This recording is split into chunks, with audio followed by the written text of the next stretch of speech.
Match week 25 brings us to the nation's capital of Washington, D.C. The playoff picture starting to shift into focus as D.C. Power and Lexington SC meet for the final time in the regular season. Welcome inside Audi Field alongside Renee Washington. I'm Jake Griffith, glad to have you. D.C.'s offense has been all about chance creation this year. Yes, and D.C. has been creating a lot. 288 shots, and nearly half of those shots on target, but also 50% shooting accuracy, which is first in the league. 26 goals, and today they're without their leading scorer, Gianna Gorley. So players like Loza Abera, Alyssa Walker need to step up as they're trying to be more clinical in the final third to finish the high volume of chances they create. For Lexington SC, where they say horses don't stop, they keep going, that rings true on the road for Lexington. Undefeated on the road for Lexington, and you look at how comfortable they are in managing games. Home or away, they say it does not matter. They want to be able to break down their opponents, stay composed. They pride themselves on reading the game and problem solving on the fly. They've got players like Sarah Griffith that have been stepping up lately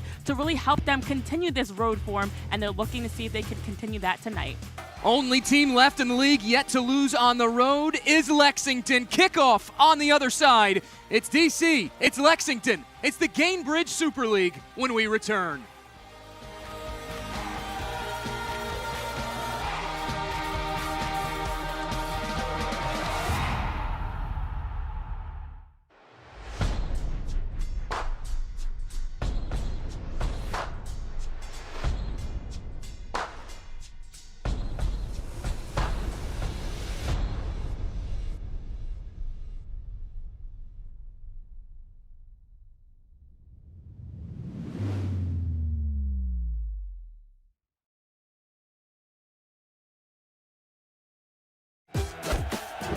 Clark, amazing at assists. Gainbridge, the ultimate assist for your savings. But ever since they teamed up, she's taken assisting to a whole new level.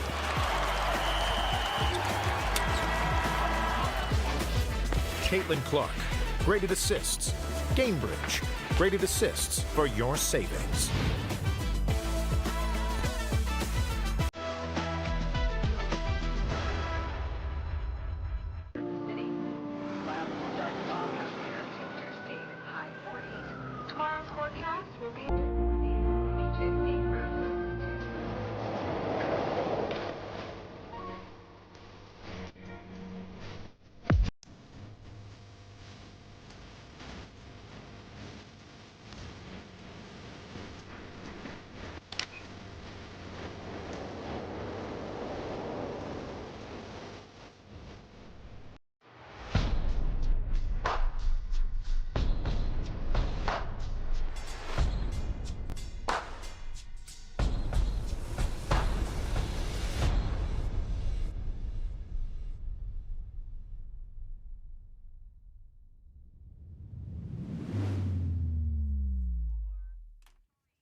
Moments away from the opening kick between DC Power and Lexington SC here in Washington, D.C. Alongside Renee Washington, Jake Griffith.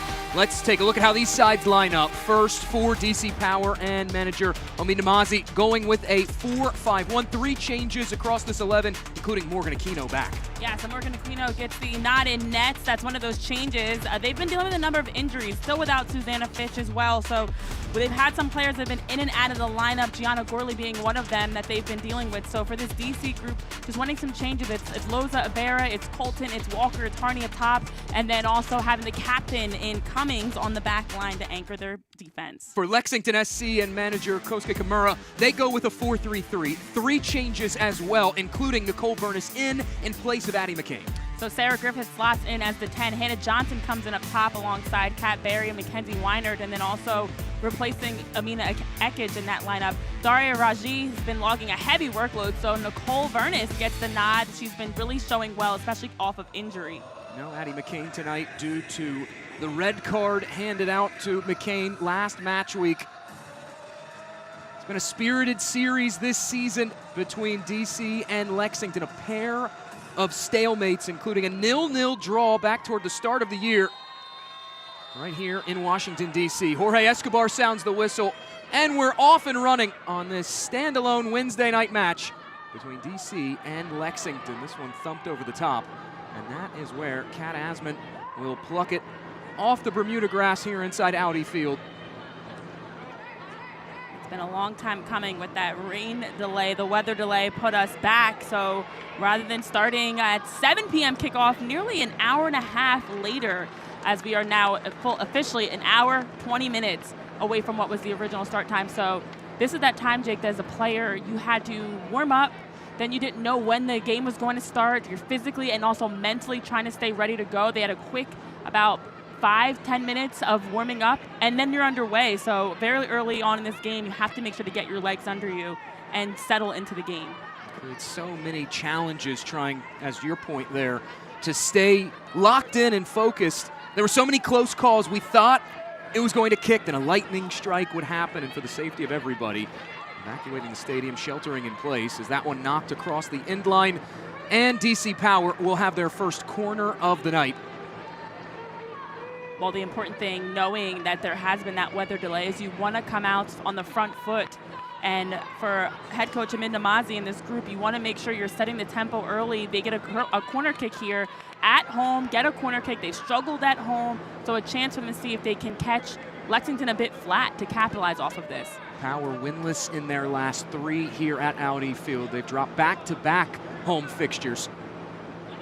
Emily Colton, she'll service this one in, plays it up top. Here's Bagley, who flashes this one up toward Asman, out with the punch. Still free inside that penalty area, and some frantic moments early in front of Kat Asman for the Lexington defense. A little bit of a miss clearance there for Alyssa Bourgeois. Oscar Kimura taking over after Mac Hemme was appointed to the Lexington SC USL Championship side. Kimura's come in 4-2-3 record since taking over at the helm of this Lexington club. Rolled up ahead now. And we're trying to find Justina Gaynor, who spent the fall with Lexington SC. Chance to see her former club. 15 total appearances in Gainbridge Super League play this season for Gaynor, and Colton will have another corner. Well, 2 corners in the first 2.5 minutes. That's a great start for DC, as they're also looking to bounce back off of a really frustrating loss in their last outing to Tampa Bay. And so one of the issues was they started a lot flatter. Colton whips this one into a crowd. That area, and DC will reset things now. Bagley, second bite of the apple. It's nodded toward Asman, who will grab that one. It was something that Amit Namazi told us, that within 5 minutes of that Tampa Bay Sun loss, the 2-0 defeat last match week, he turned and looked at his staff and said, I just don't like our energy. Much better energy so far for DC. Definitely, and as I was on that broadcast, to see that start compared to this start, a big difference is the energy, and that was something that Namazi mentioned for this group they really have been focusing on, because at this stretch of the season, honestly, it's not always about tactics or talent. It's about who wants it more and who will come out playing more aggressive. One back high. Now from distance, this goes sailing into the seats. It was all set up by a dispossession generated by Loza Ibarra. And Ibarra is going to be a big part of this attack. Ultimately, it's Walker uncorking that shot. You touched on it at the top of our broadcast. This DC side shorthanded, no Gianna Gorley. Their team leader in goals, 10 goal contributions, 8 of her own. And so Ibarra, second all-time in club history in goals. She really shifts into focus as the catalyst tonight. She has been remarkable, and to see her evolution, I mean, she's got 4 goals this season, 2 goals and an assist in the month of March alone, but also against Lexington, Loza Ibarra has 2 goals and an assist across the 6 matches. She's a really good threat for them, and as the second leading all-time scorer for the program, without Gianna Gorley, they're going to need players like Ibarra and others that are going to step up their play today, because offensively they've been struggling to round out complete games to finish their chances. We talked about it before, but that's been their Achilles heel right now. They've been possessing better and creating chances. They just haven't been able to put games away. Griffith able to get past one defender, but ultimately turned over for Lexington. Sarah Griffith, she's come on strong over these last 3 matches, 3 points, a goal, and an assist.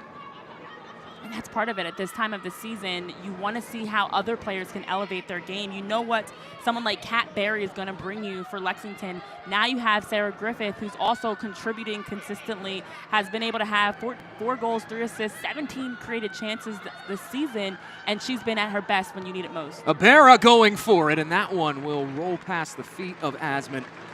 Loza Ibarra early on generating offense, and she's a player throughout her career has generated a lot of goals. Well, you look here, Colton just lays it off to Ibarra, and this is what Loza Ibarra does so well. Just top of the box, this is a sweet spot for her where she can generate a lot of chances. It's the little movements to peel off of defenders and then create space for herself. And we saw there Loza Ibarra getting the shot. That's the second shot for DC to start this contest. 2 corner kicks, 2 shots, although none on target yet, but nonetheless, in 5 minutes, I think that's a better 5-minute start compared to their loss last Thursday. Omid Namazi, he described it as just such a bad letdown.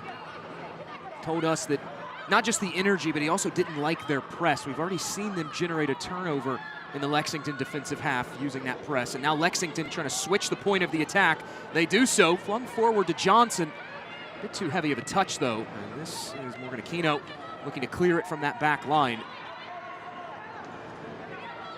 And so far for Morgan Aquino, what we've seen has been easier things right in front of her, able to have the play in that situation. It's even with her feet, which as a goalkeeper, you love to have. Your early touches aren't intense shots. They're not dangerous chances. Complete opposite, actually, of what we're seeing on the other side right now for Kat Asman with the start that this game has had. Lexington will toss this one back into play. That finds Allie Brown. Trying to stand up across, but that cross cut out by Alyssa Walker, who has been a real breath of fresh air for this DC attack since coming over after the winter break. Carving an opening now as Johnson cuts centrally.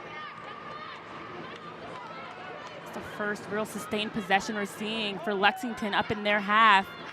She's doing a good job of pushing numbers forward, not afraid to get numbers high into those wide areas too.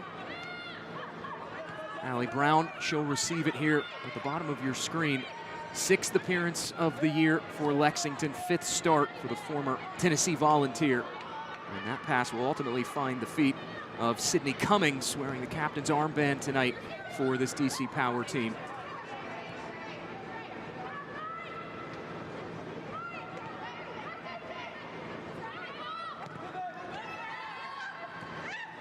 Good pressure shown there by Lexington, but DC able to break it down, and now Walker on the turn. Going to volley that one out wide.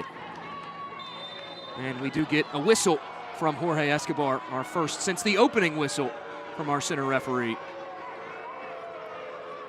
For Lexington, coming off the 1-0 defeat of Brooklyn on the road.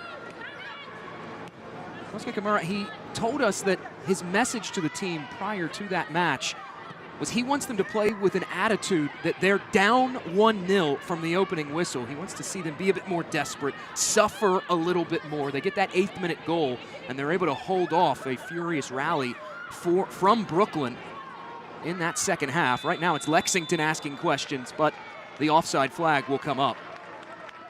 And I know that motto was a very common one. I remember a team I was on had that same concept, because when you are playing a goal down, you play also with a bit more sophistication. You're hungrier. You are a bit more desperate, but sometimes because of that, you're on the front foot playing more aggressively versus typically the start of game, especially, that's a time that you might come out flat, complacent, kind of just going through the motions. But when you're down a goal, your eyes are wide open. You're woken up. You're locked in. So that's been a big part, and you're seeing it already of how they're looking to attack down that left side. That was something that opened up for them versus Brooklyn, that they were able to create some wide overloads, and they're doing that so far in this early going. On the move now is DC, trying to open things up, and that one promptly cleared away by the Lexington defense. So far, DC has done a good job of getting into those dangerous areas, that assist zone, trying to take touches in the penalty spot. It's something that they struggled with against Tampa Bay. They had 74 final third entries, but just 18 touches in the opposition 18 in that 2-0 loss. And something that DC has shown at stretches is the complete polar opposites. They can be a very clinical, composed, patient attacking team.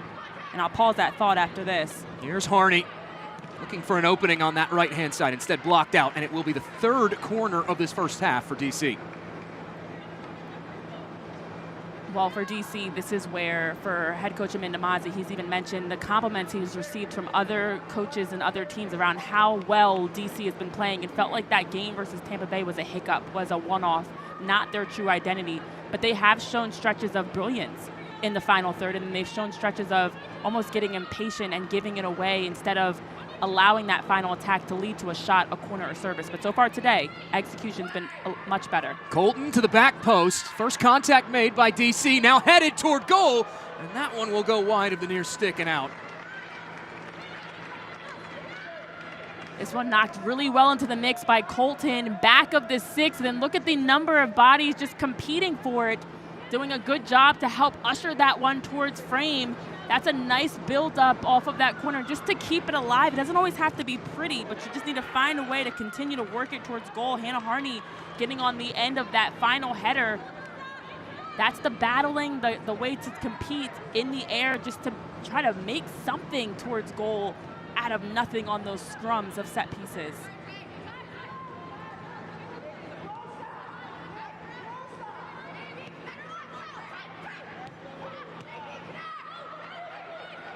A turnover here. Now again from distance toward Kat Asman. That time it was Emily Colton trying to strike it. DC's press has had a lot of teeth behind it early in this first half. So far, DC has been able to generate now 4 shots in the 3 corner kicks, and they have 0 shots on target. So it actually mirrors exactly what we've been talking about for them, that they can create a high volume of chances. And I actually remember saying this almost verbatim against Tampa Bay, that they had a high quantity of opportunities in and around the goal, but Tampa Bay in that game had better quality, and that typically can be the difference maker. Right now, they haven't truly been threatening Kate Asman and making her make a save. Everything's been around the goal, not on the goal. So it's good they're creating these chances early on to come out as the aggressor, but you need to start generating these chances on net.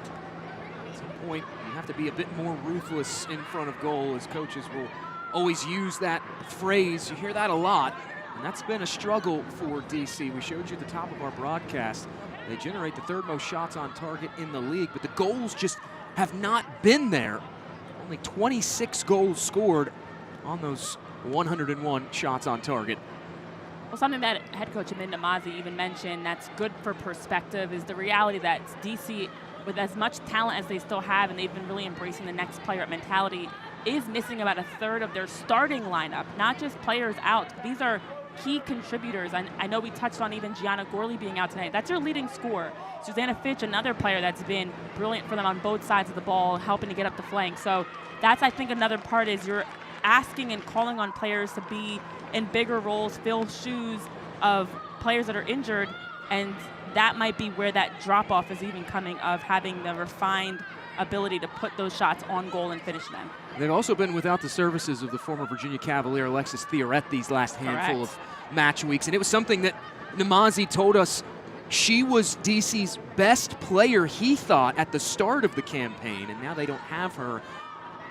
That sort of war of attrition as the Super League season drags to the close. 7 matches remaining.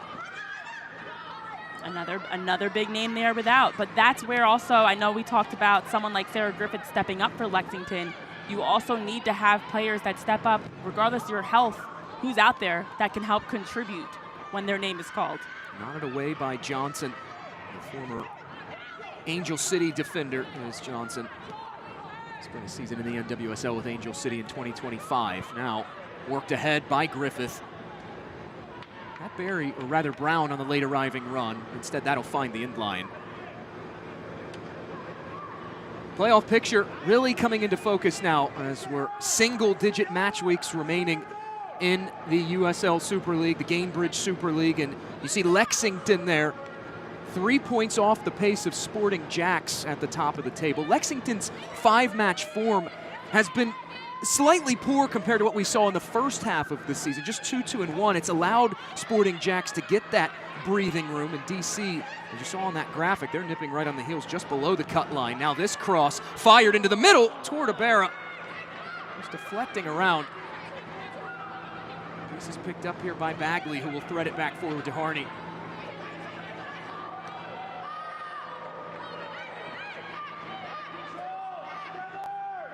Constant electing to reset things now.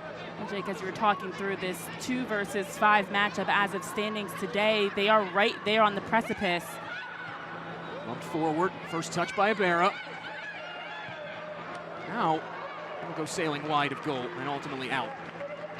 As you mentioned, it's 3 points for Lexington off of Sporting Jacks from that 2-1 spot. It's 2 points for DC Power trailing Dallas. So this matchup, obviously so pivotal for both of these teams in terms of standings as well, that a 3 points that you can pick up today moves you up in standings. Of course, there's games this weekend. There's much more to come, but every match, every opportunity to get 3 points, so crucial. So that is part of why there's the urgency of needing to finish chances when you do create them, to see if you can help your team get the results they need.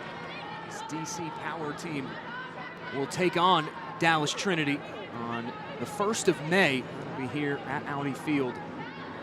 It is surely circled on the calendars of DC. First, though, they've got to get through this contest and then a pair of road fixtures as well that won't be easy. A Florida trip coming up after this one at Fort Lauderdale United and Tampa Bay Sun. Power FC, they've been asking all the questions so far in this opening half. They'll work it over to Ibarra, over on that left-hand side this time. Pass was telegraphed, though, and cleared away by Lexington. But that's what makes Loza Ibarra special, the way they can deploy her all around the attacking half of things for DC. She can play centrally. They've had her on the right somewhat. Now they have her on the left, trying to create numerical advantages over there. And so part of what DC is trying to do is just have that interchanging piece to allow players like Loza Ibarra to just go. I know defensively they talked about wanting to fine-tune some things to be more solid and organized, but offensively it's the opposite. High press, work to win the ball back in higher positions up the field, and then see if you can immediately get to goal playing more direct. If it's not on play direct, then be patient enough to make the extra passes and build up. But they are giving, as for Minamazi, for what he said to us, giving the green light to, connect, build up, and then create something out of that. So you've got the green light to try things, and that includes those off-ball movements. DC trying to break through this rigid defense of Lexington, who, despite conceding 5 shots, as we just showed you, has not conceded a shot on target to this juncture.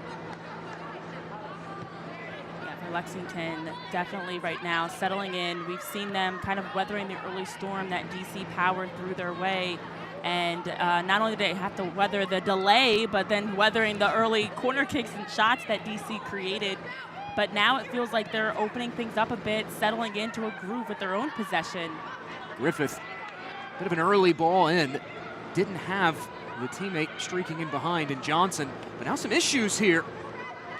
Go pinballing out of play, and it'll stay on this end for a Lexington throw. Select, the official match ball supplier of the Gainbridge Super League and many elite leagues throughout Europe. Visit us.select-sport.com for the latest Select products, specials, and more. Select, the player's choice.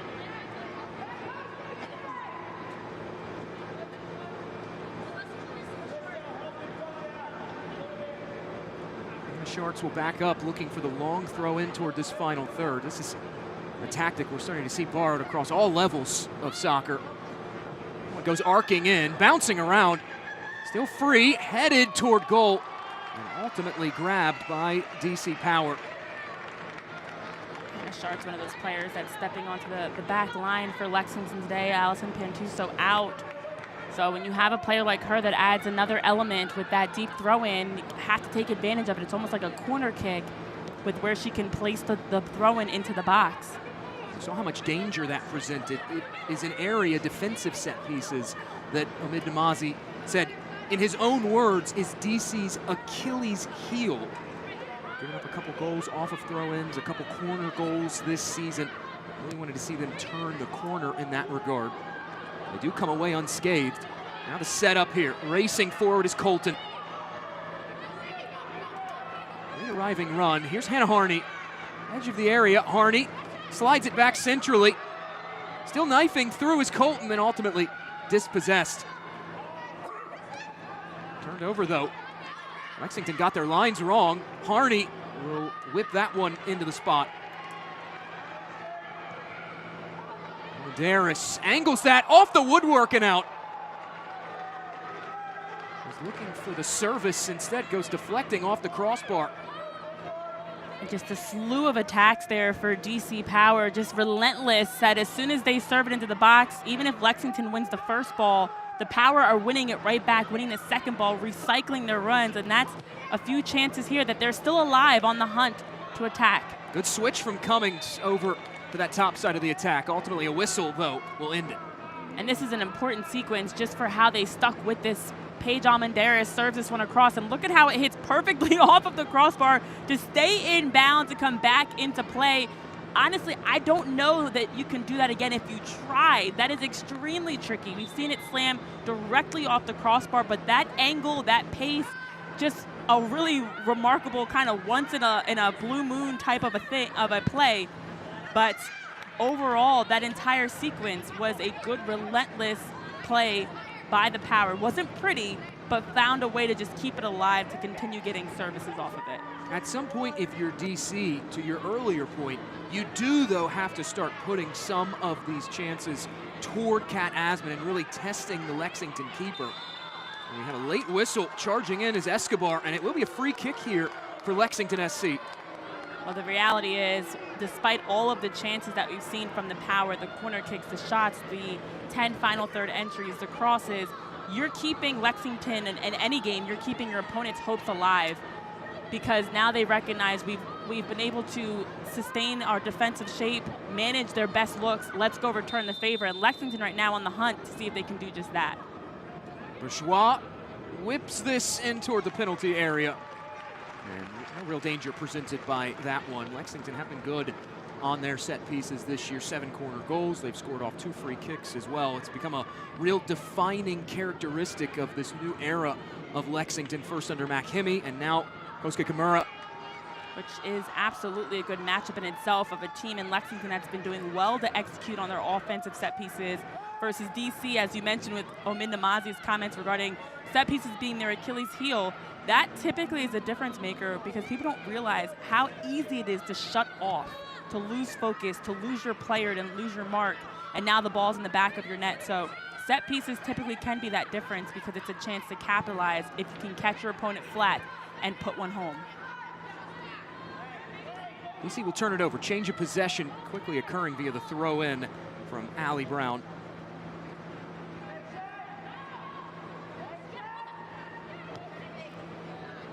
One area that Kosuke Kimura has tried to emphasize these last few weeks, especially these last 3 match weeks. Yes, they want to build out from the back, but he does want to see them use more diagonal balls, switch the possession, try to create openings so they can ultimately then pull defenders out of position and go centrally like they want to. They've had a mixed bag of success so far with their 53% possession and using those vertical balls going forward to try to break DC down. Yeah, I liked hearing what Kosuke Kimura was mentioning as he was saying, you know, giving them the tools and the confidence to be able to figure things out on the fly, figure out the best ways to carve up a defense, to break lines. And breaking lines is what helped Lexington get their goal, their game-winning goal versus Brooklyn. But understanding how they can read the shape, read the field, and have the vision, and then the confidence to be able to execute it as well. On the turn, Colton gives it up. Now driving forward, the layoff over to Ibarra. Out comes Asman, able to make the stop. Still free inside, deflected off a defender. And the effort from Almendarez, and finally thumped clear by Lexington. Finally, for DC, they get that good chance on goal. A nice build-up as Gaynor finds Ibarra. Loza Ibarra able to stay onside as it looked like Lexington had everybody stepped except for one player. I believe it was Reagan Stigleter. That was the only one that was keeping them onside. And through that, it allowed Loza Ibarra to have an open pocket to drift into. DC Power, that elusive first shot on target. Well, they found it, and they continue to turn the screws here as we come up on the half-hour mark elapsed.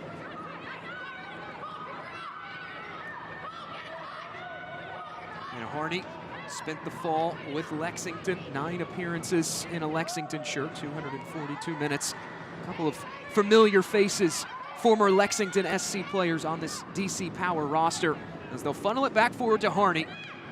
Low drive on the cross. Defender able to knock that one up toward Asman. Has a bit of trouble with it, but ultimately makes the grab.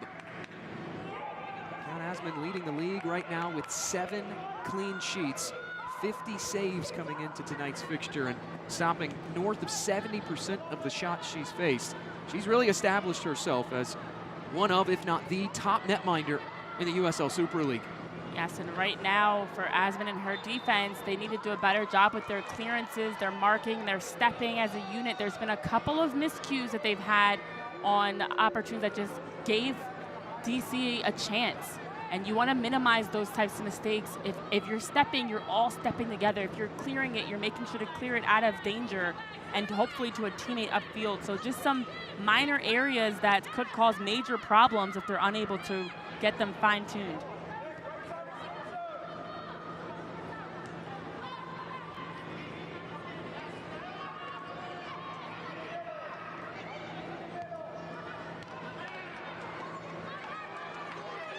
Elmer was trying to whip that ball forward. It was cut out and won back by DC.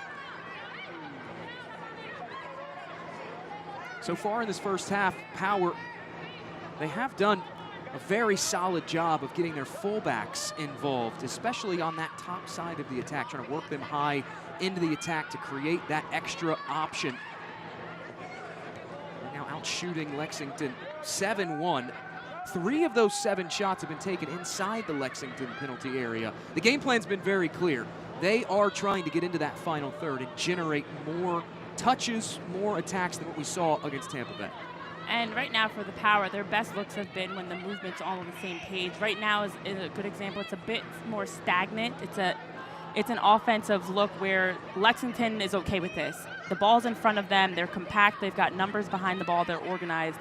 When the Power are doing their best in this contest, it's when they can create those disadvantages, those +1 player opportunities, unbalancing Lexington. And I think it's just when they're moving quicker on and off the ball, more intentional with their touches. So you need to see if they can string that together more consistently.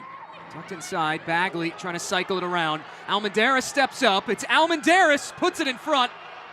Ultimately knocked out of play by Sharks, and it will be another corner for DC, an emergency clearance.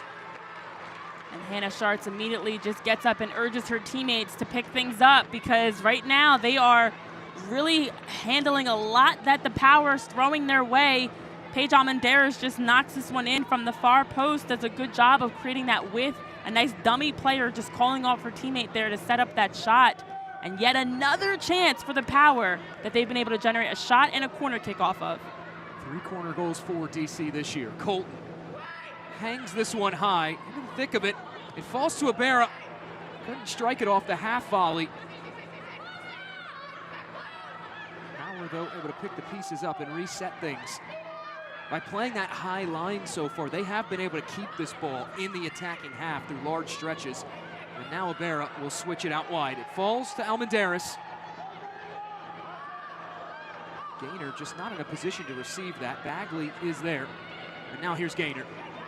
Ahead, Almendaris on the left. Her service across the face of goal. Headed down in front. Ibarra deflects it. Another kick save from Asman. How many times you see a goalie bobbling back and forth, ping-ponging on a shot with a player? Another thing that you just don't see often. And again, it starts with a Paige Almendaris service. This time finds Alyssa Walker, and then look here, ping, ping, ping between Loza Ibarra and Kat Asman. I think that's 3 touches, 1, 2, 3, maybe a 4th that got in there, and it does not go in. We talked about the struggles of the Power to finish. That one is one of the most unlucky offensive looks for the Power, because I just don't know how often you see a goalie on their goal line with the ball bouncing back and forth with a forward like that. They've needed Kat Asman's best so far, Lexington has, and they've gotten it. A pair of massive saves to keep this deadlocked at 0-0 as we come up on the 30-minute mark here in Washington, D.C. Long ball over the top. Now running in behind is Lexington. Bourgeois.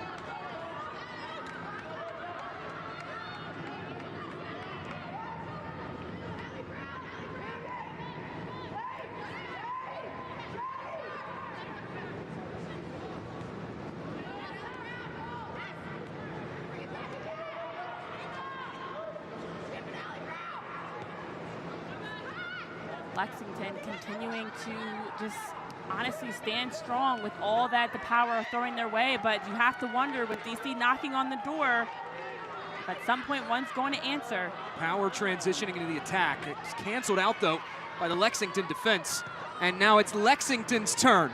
Off to the races. Up ahead, Weiner on the left, has options. She'll cut it inside. Here's Griffith. Griffith, her cross, flashed across the face of goal and out the other side.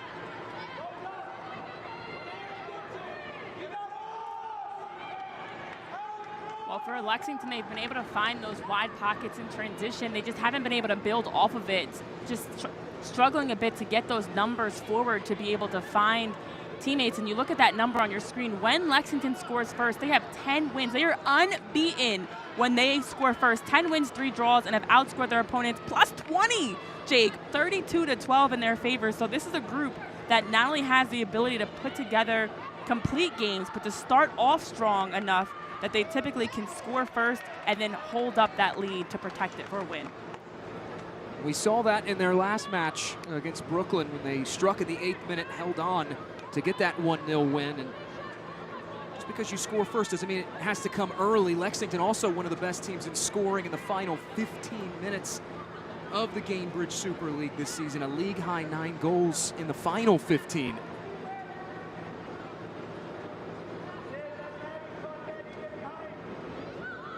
Sharks thought about the long throw in. Instead, just tossed it in. Now this whipped toward goal. Bouncing around in front. And ultimately pops out the other side. That is where Alyssa Walker, a pickup for DC at the winter break in January of this year. Coming over from Carolina Ascent. She picked it back up for DC Power. You mentioned earlier the idea of players stepping up in these moments, and Walker is one that has stepped up for DC. 2 goals in her last 5 matches. Asman now under a bit of duress. That's the other aspect. A lot of teams, much like the Power with Alyssa Walker, have some new faces they've been able to acquire. Some roster movement that's been happening has allowed for them to bring in some different personnel, maybe address some areas that they thought they needed to fine-tune to strengthen. And it also just takes time to get that chemistry, to learn each other's tendencies, to figure out the best roles to play off of each other. So it does make sense that we're seeing players that have been here step up, but also some of those new faces kind of finding their footing, so to speak, with their new home. Lexington on the move now as Weiner elects to peel this one back to Griffith. 3 goals overall for Walker since joining DC Power. That consistency is something that Omid Namazi, he told us that he feels like, despite some of the recent results, he feels like they are playing at some of their most consistent since the calendar turned over to the spring season. Hold up play there from the aforementioned Walker. How about that ball in behind?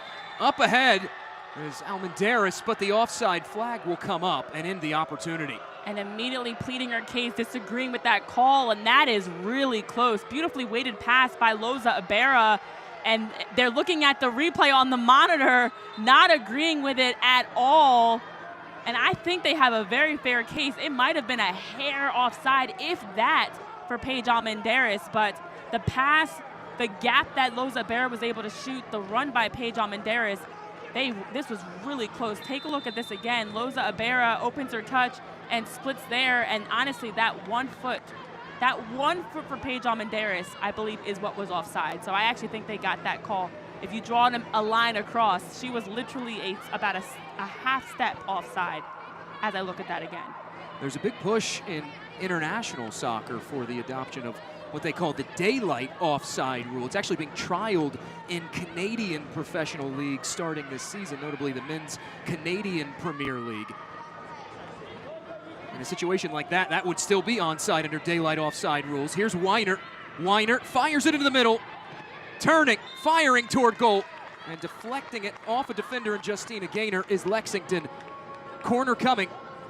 Well, here's a swing that we often see happening in Gainbridge Super League games, that a near controversial, almost scored goal does tend to lead to waking up the opponent. And right now for Lexington, with 0 shots in this contest, with a total of 1 corner, they now get their best chance off of that build-up to find Kat Berry to be able to get forward, set up for this corner for Bourgeois. So that might have been the wake-up that Lexington needed for their offense to get going at the 35-minute mark. Bourgeois drives this to the back post. It goes sailing over everyone's head. There is an injured DC Power player.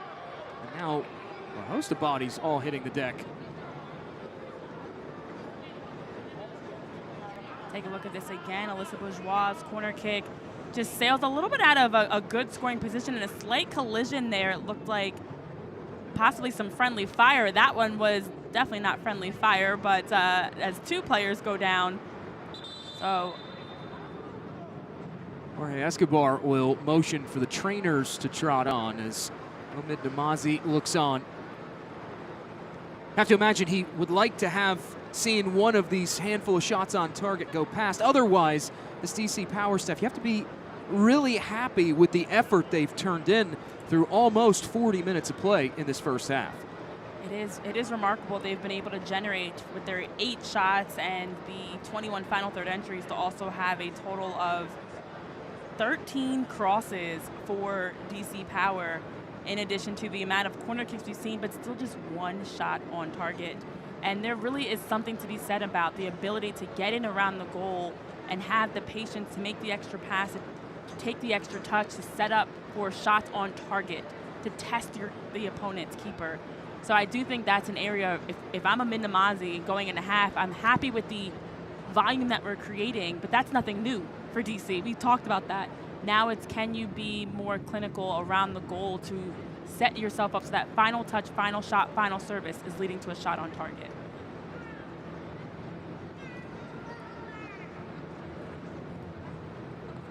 It is Claire Constant who was down for DC Power as the trainers tending to her, and she is back up and on her feet. Claire Constant is a constant in their back line because of just how she defensively helps, especially in transition, reads the field so well, does a good job of closing down angles and helping to keep their defensive unit so organized and difficult to break down. So for DC, very encouraging that you see her back up on her feet. She is kind of, as you saw there, just still working things out as she was walking off. But the good news, she's walking off, not needing help, and able to even get herself ready to get back on the pitch. Constant will, at least for a moment, appears like she will rejoin her team at the first available opportunity, coming off some spot time with the Haitian women's national team at World Cup qualifiers. Played 90 minutes against Suriname. Bourgeois on the restart drives this into the spot. It's deflecting out, and it will be a throw in for Lexington on the other side of the pitch, as Claire Constant will charge back on following the knock.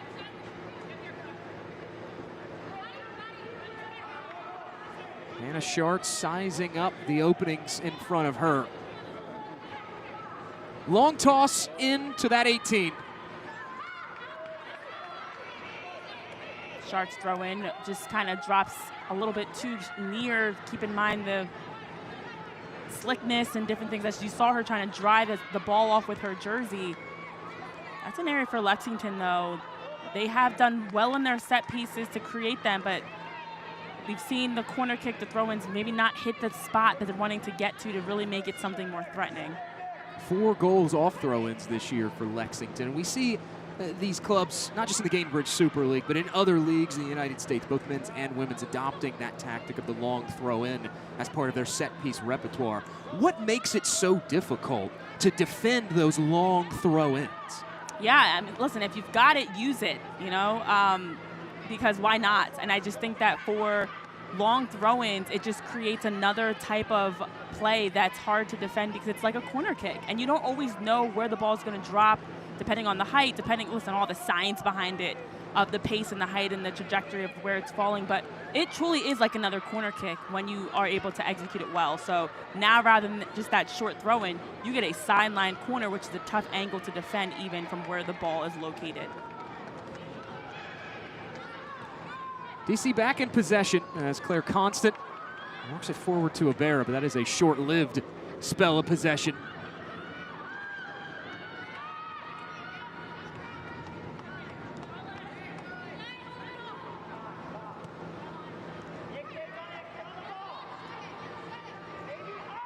early on in the first 10, 12 minutes, while Lexington was not able to generate shots and still has just one shot to their credit, they were utilizing more of those switches of play, that verticality, those diagonal balls.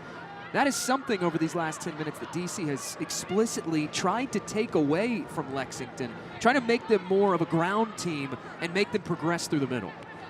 And I think for Lexington, one of the positives is this might not be their best first half they wanted to put together, but you're still able to create some chances. To your point, there are some bright spots they've seen. But it just has been similar to that. It feels like they're unable to get into the attacking third and sustain possession in the attacking third. Switching the point of attack has helped, playing those wide diagonals, but can you join into the attack and keep it there? It's been a lot of one pass in, much like that last play, and then the power regain possession, and now you're defending again. So, again, good news for Lexington. It's still 0-0 at this point, and you have a lot to adjust. Good layoff from Ibarra there on the holdup.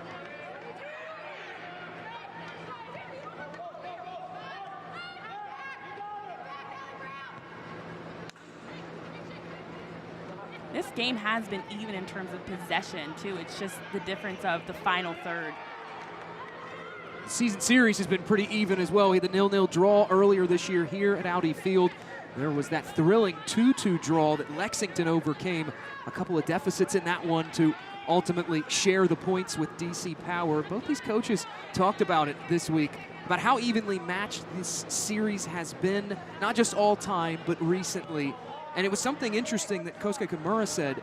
He compared DC to Lexington and said it's two teams with a lot of similar ideas on how they want to attack offensively, similar mindsets. And that really makes it such a clash of teams that are equally profiled. Yes, and before Coach Kimura mentioned that, I actually was already thinking that. I mean, when I look across the league, I think these two are the most similar.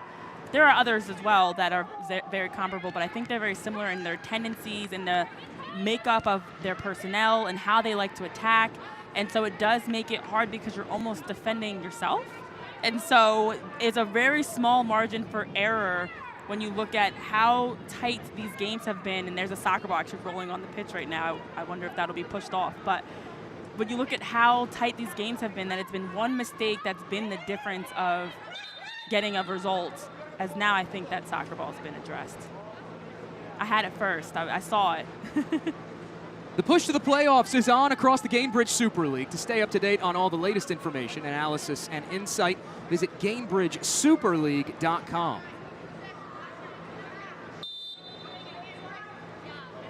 We saw that second ball strategy in the U.S. Open Cup in the opening round. In the run of play, all of a sudden the second ball goes lobbed back on the pitch, created a lot of confusion. It definitely does. You still can't do that, but sometimes it happens accidentally or more intentionally.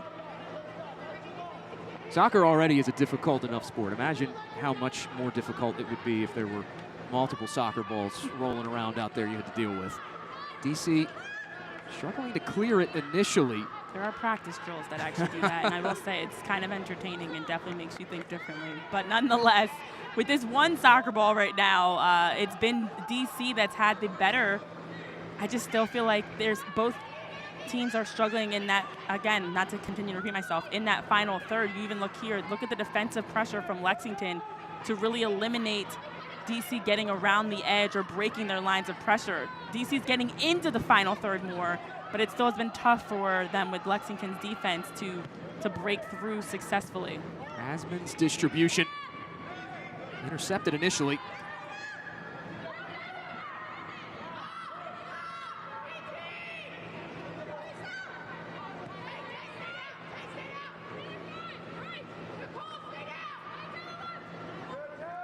Despite Lexington having a slight advantage in possession at this juncture of the match, it's been DC that's been a bit more purposeful with that possession. However, to your point, when they are getting into that attacking half, as we'll have 2 minutes of added time at the end of this first 45, Lexington's low block defensively has really stymied DC during their trips down the pitch. And you have to wonder, this first half, is this indicative, or how much is this indicative of the weather delay?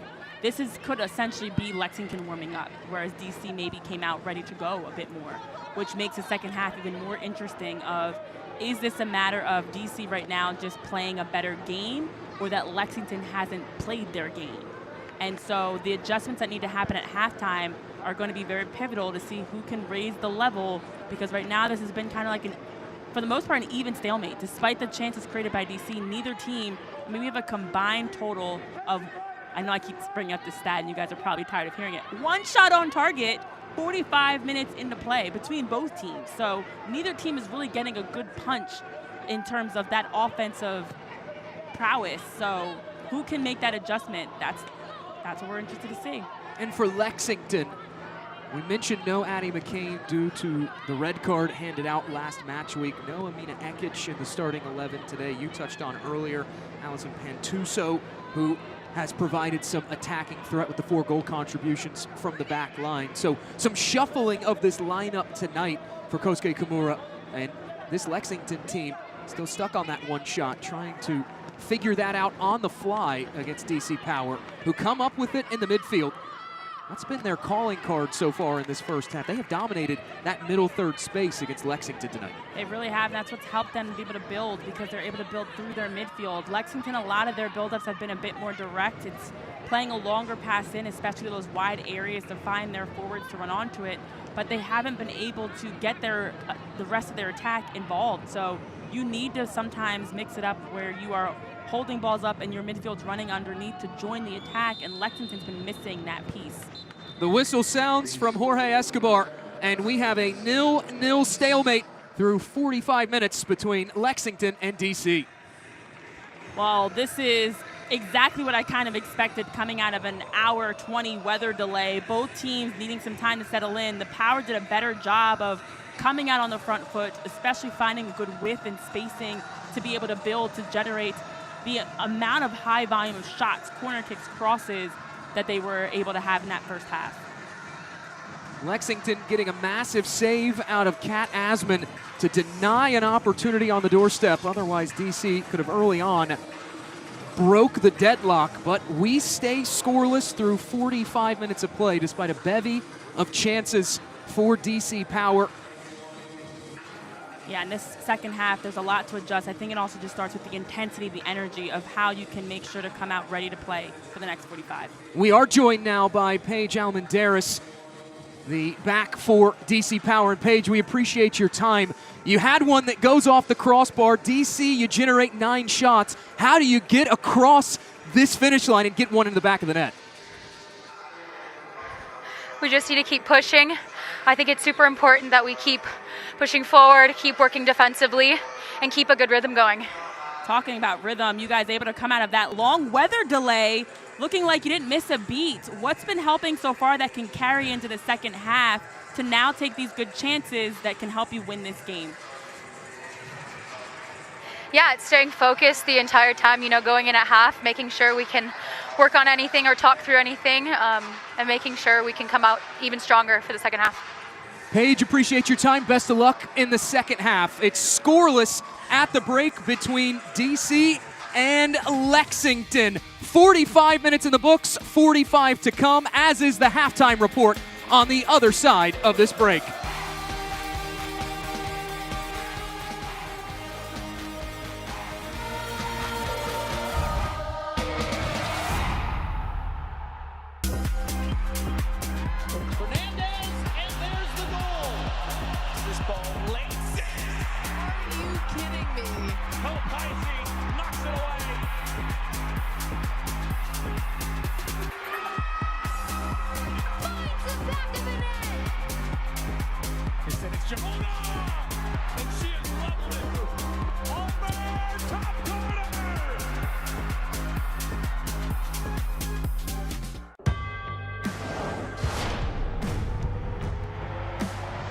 Prinks Tires in the USL help soccer journeys everywhere to drive harder.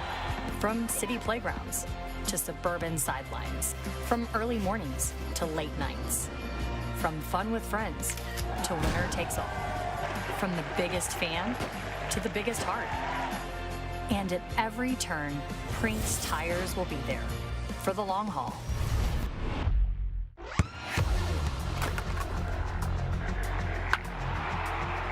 We all have goals. But let's be honest.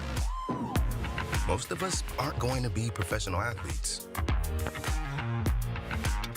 But if your goal is to finish your degree, we can help.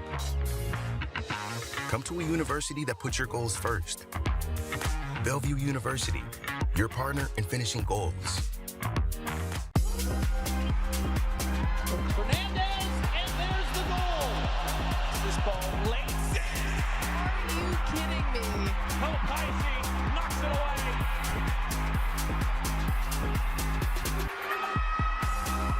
Finds the back of the net.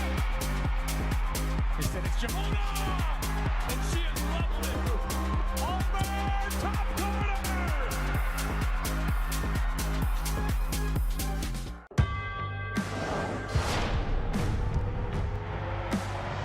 Prince Tires in the USL help soccer journeys everywhere to drive harder. From city playgrounds to suburban sidelines. From early mornings to late nights. From fun with friends to winner takes all. From the biggest fan to the biggest heart. And at every turn, Prince Tires will be there for the long haul.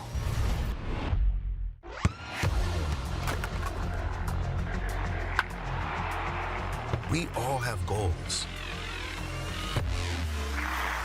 But let's be honest. Most of us aren't going to be professional athletes. But if your goal is to finish your degree, we can help. Come to a university that puts your goals first. Bellevue University, your partner in finishing goals. It's halftime in DC. No score to be had through 45 minutes of play between DC Power and Lexington SC.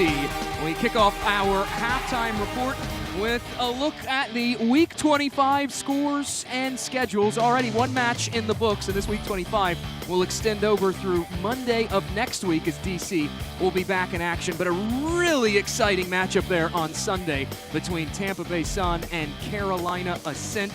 Carolina right now finding themselves third in the Gainbridge Super League standings, and their form has been so exceptional, 4-0-1 in their last 5 matches. We'll head back to break. Halftime rolls on between DC Power and Lexington SC. 0-0 through 45 minutes of play.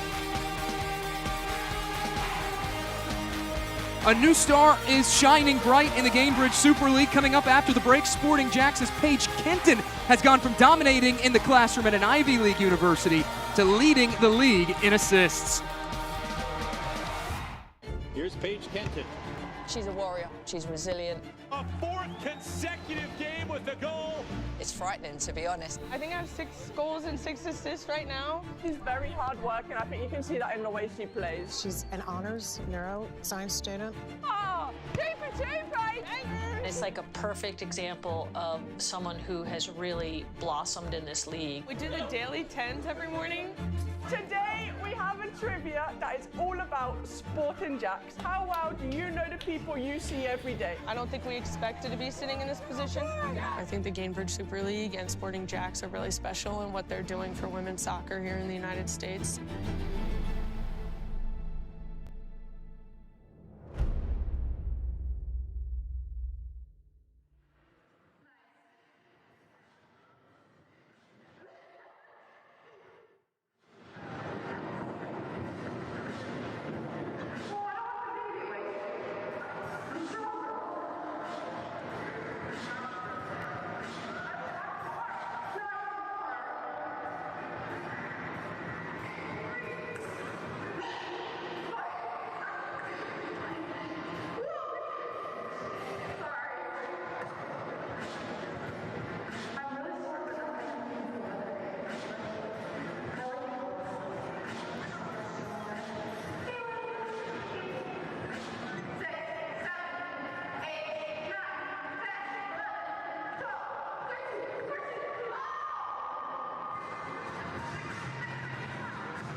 One half in the books, and let's catch you up on how that half went with our first half highlights. And Renee, it was a lot of DC attacking.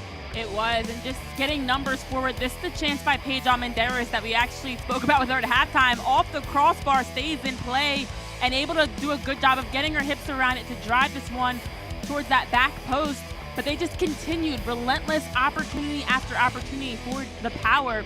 This is a nice build-up, able to work this one through Emily Colton, who is able to lay this off. And look at the pass from Gainer to find Loza Abera. A nice slip pass in. Well done there by Justina Gainer, just to time it perfectly to find Loza Abera, who attacks goal and has been one of the consistent threats for the Power. So is Paige Almendares from that flank position again. This time now a service that falls to Walker, and this is the bobble play. Loza Abera and Kat Asman ping, ping, ping, back and forth. That one does not go in and does stay in the run of play, and that's how we ended up scoreless still at the break. As we take a look at our halftime stats, DC Power, they're going to be a bit frustrated because of that 9 number in the shots category. You generate so many shots, you're getting into dangerous areas, but you just can't put one past Kat Asman. 9 shots, and about half of those were in the box, but just 1 on target. Even in possession, definitely had more corners, 4-1 in favor of the Power, but we're still scoreless, so a lot to adjust for both these teams come in the next 45. One more half to come between DC and Lexington, scoreless through 45. We'll be back in the nation's capital.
Approaching the second half whistle in Washington, D.C. between DC Power and Lexington SC. No score through 45 minutes of play. Back inside Audi Field along with Renee Washington, Jake Griffith. Glad to have you with us. 3 points hanging in the balance. One of these teams trying to find the breakthrough as well in what was a stalemate in that opening half, Renee. Without a doubt, and for both of these teams, definitely areas to improve upon. For Lexington, although possession was even, and that's an area they like to focus on, they needed to do a better job in the second half of just creating more, getting more numbers forward. DC Power on the other side, able to get good numbers forward, playing a bit more directed times, doing a good job of finding those wide flank spaces. And for these two teams that are heavily in the push for getting above, staying above and getting above that playoff line, you have to take care of business in this next 45 minutes. It's something that Kosuke Kimura said, that if you let teams hang around, eventually they will find their way to burn you. Jorge Escobar sounds the whistle, and we're back underway for the second half between DC and Lexington. No changes for either team as the clock rolls over to the second 45 minutes here inside Audi Field. Lexington this year, they have undoubtedly been a second half team. 19 goals scored in the second half. That's the second most in the Gainbridge Super League. Well, it says a lot about Lexington in terms of their form, that they're a team that typically gets better as the game goes on. And knowing that we had that 80-minute weather delay, I'm interested to see if that's the same today, because it felt like that first half was a bit disconnected, maybe not their usual identity of play as they look to ramp things up in the second half. Lexington will steer this one back to Kat Asman. Had a big save, a kick save in that opening half off a dangerous ball. Went ricocheting around the area. DC, despite having the one shot on target, they really had created some frantic moments in front of Asman in that first 45 minutes. And that's something you have to be encouraged by, because they did create a high volume of chances. Good ball to spring Lexington free now out wide, and that's even better defending. Getting all the way back is Hannah Harney to cancel it out. Great job by Hannah Harney, who's been impressive in her role on the back line today. Does a good job. She's been getting up the flank. This time was able to get back down the park to recover and ensure that there was no shot there. I mean, that's a play that we've seen for Lexington, unfortunately, a lot today, Jake, that they're able to get some space. Looks like they have some open green, and then here comes the Power stifling their transition play to just win it right back. That is, though, more in line with what Kosuke Kimura is looking for with Lexington. That hold-up play in the middle, the switch of play. And you saw it created a great opening out wide to spring Lexington free. The way he's described it these last 5 weeks, he told us, just play our game, play our style, and good things will happen. That's the thing. You need to have that release when you can find a wide player and be able to get that ball up the pitch to now join them. Don't leave them on an island. And Lexington has, for whatever reason, been struggling to switch and transition from that defense to offensive shape, because they're going at times with one or two players instead of like the Power are doing, being able to get a number of jerseys, a number of teammates into the open areas to combine and sustain possession. A bit of a hold your breath moment a couple seconds ago for Lexington as Mackenzie Weinert went down, was able to peel herself back up. Weinert, the former Spokane Zephyr, acquired by Lexington in June ahead of the new Gainbridge Super League season.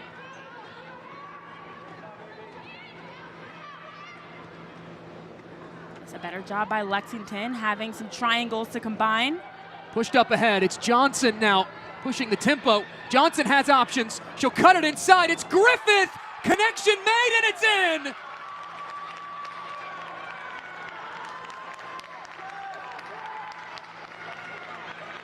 Lexington, minutes into the second half, they find the breakthrough, 1-0, thanks to Catherine Berry.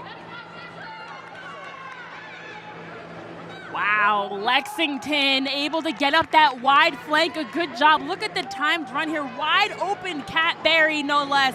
That's able to take a touch, open up, see her options, and then tuck one into that near post out of the reach of Morgan Aquino. Well done by Lexington in transition. The best chance we've seen from them, their first true shot on goal, is a goal that Kat Berry, their leading goal scorer, is able to put away. her 11th goal now this season that she's been leading the team, one of the best in the league, and not a player you want to leave wide open in the box with open green and get her head up and pick out her pockets. Forcing a turnover, now rolling this in front, and that will deflect into the midst of Aquino. That ties Kat Berry at the top of the league standings for goals so far this season, her 11th, and she's a player that Kosuke Kimura said that she's such a dynamic player, she's such a hard-working player, and what they've really challenged her the most over these last few weeks is starting to embrace that role of being the focal point of this Lexington attack. Well, how about the start to this second half? We talked about how, especially for the Power, an area they wanted to talk and refine was how they came out in the first half. Well, the second half, I guess they was forgotten because Kat Berry, you saw that stat of just how phenomenal they've been when they score first, unbeaten when Lexington scores first. And Kat Berry's the one that tucks one home first for Lexington within the first 5 minutes of this second half. DC now left looking for a response, unable to carry, at least to this point, some of that momentum over from the opening half. Put it back along by Almendares. Colton got sandwiched in between two Lexington defenders. And now too heavy of a touch there for Anna Bagley. Transitional moment somewhat developing for Lexington, and now they'll slow the tempo a bit. Well, Jake, this is the reality of sports, especially soccer. We were talking at halftime about DC Power out shooting Lexington 9-1. Having the lone shot on target, corner kicks in their favor, all the offensive stats in their favor, yet they kept Lexington hanging around, and in the first 5 minutes, now we're talking about a 1-0 Lexington scoreline. That's how quickly things can change if you're unable to capitalize to strike while the iron's hot. Escobar will whistle for a stoppage and for a foul.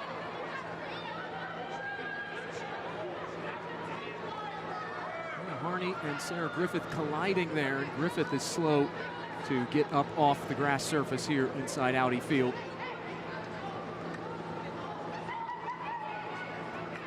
Lexington arguing that they thought it should have been a foul against DC.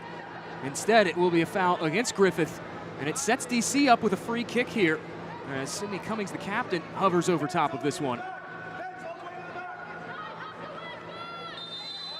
Sarah Griffith definitely just thought that that foul was going to be in her favor, not against her.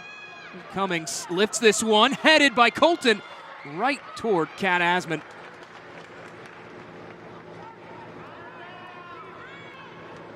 DC Power with another chance off a set piece. That one, of course, from distance, difficult to figure out whether you want to knock it into the mix or build it up with a short pass. Giving that one right back. That's kind of been their MO today, getting in and around the goal, but not being able to get that final strong look. Linda Mazzi, he said earlier this week that defensive set pieces have been a weak point for DC. They have not been a weak point this season for Lexington. Their set piece defense has been very organized, and now here they come. What a ball rolled through. It's Weinert going for it and stopped by Aquino.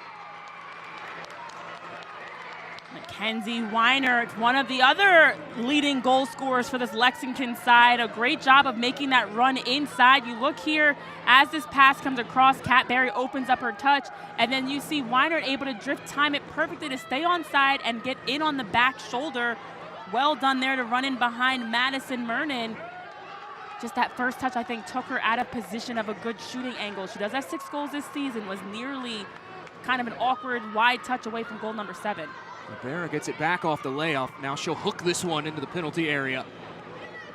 Defender and Weinert flubbing her lines, and now striking this one toward Asman, who makes the stop. And that is Mernon that actually got forward. The one that's, so in the previous play, Mackenzie Weinert makes the run in behind Madison Mernon to get the shot, and this time Mernon able to beat Weinert to the ball to get the shot on the other end. The two of them just trading some shots on goal.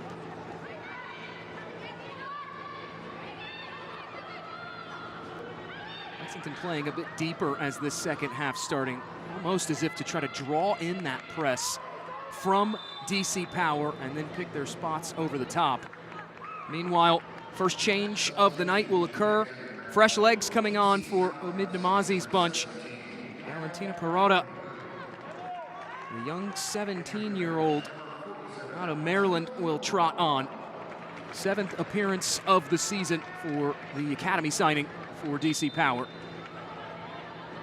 And the Power definitely need to make a change, especially because now that you're chasing the game, what you were doing before was not working, not enough. So just needing some fresh legs.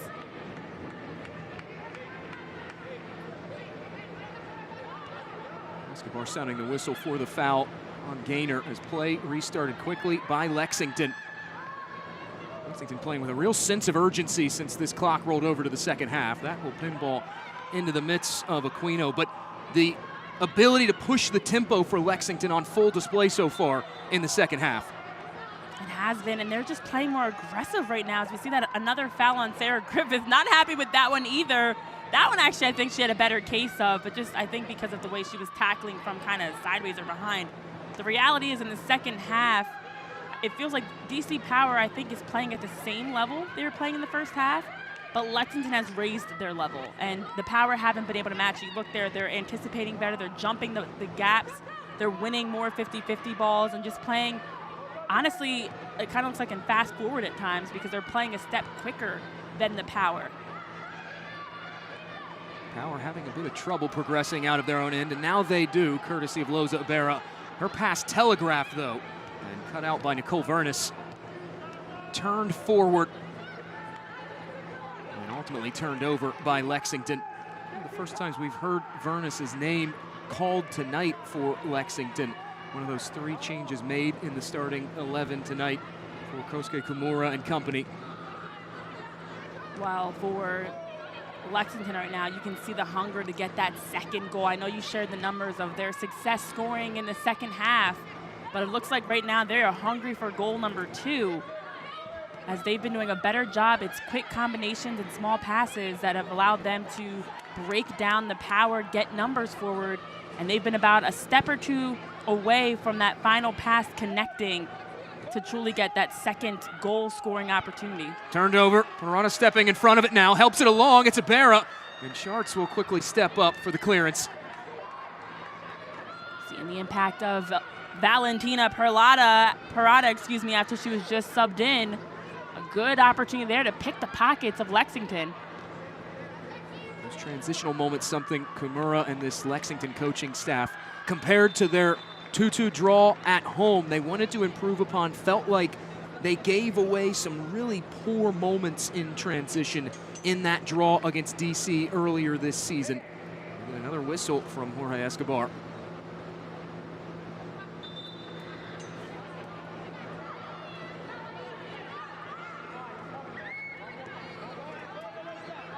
That was an area for Lexington. They felt like in their last meeting versus DC, they let that game get away and had opportunities. Some good open point-blank opportunities they weren't able to convert. So wanted to be better about finishing those looks today. And the one they've had so far, they've been able to finish. And here comes Lexington once again. Takes a fortuitous bounce. Ultimately picked up by DC Power. There is a Lexington player down in a heap. Jorge Escobar noticing that one, and he will motion for a stoppage to this match. It is Hannah Johnson, the 22-year-old, who was slow to get back to her feet.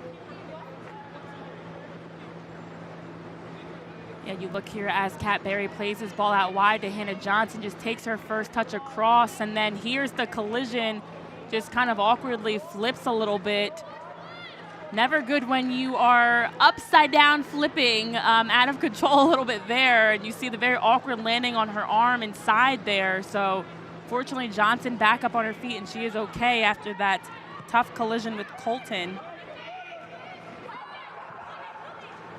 Play back underway off that injury stoppage, and now here is Paige Almendares on the left.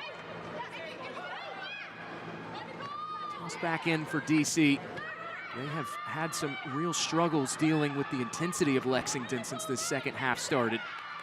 And some of those struggles continuing here. Now Kat Berry going in from behind. Taking Madison Mernon down with her, and that will draw a whistle from our center referee. Lexington definitely does not agree with that one, Coach Kosuke. Kimura, I see him kind of wagging his finger. No. That one I'm not sure about. Lexington will make their first change of the night. Mackenzie Weinert, her evening is done. A hard shift turned in up on the front three of the attack for Kimura and company. And Mina Ekic will spell her, one of the most dynamic players in the Gainbridge Super League, the Player of the Year a season ago in Spokane. And that's who's coming in as your second half substitution. You're taking off one of your leading goal scorers in Weinert with her 6 goals to bring in your assist leader in Amina Ekic. Turned over here. Walker comes up with it, and we get a whistle as Ibarra taken down behind the play. It'll be a free kick for DC.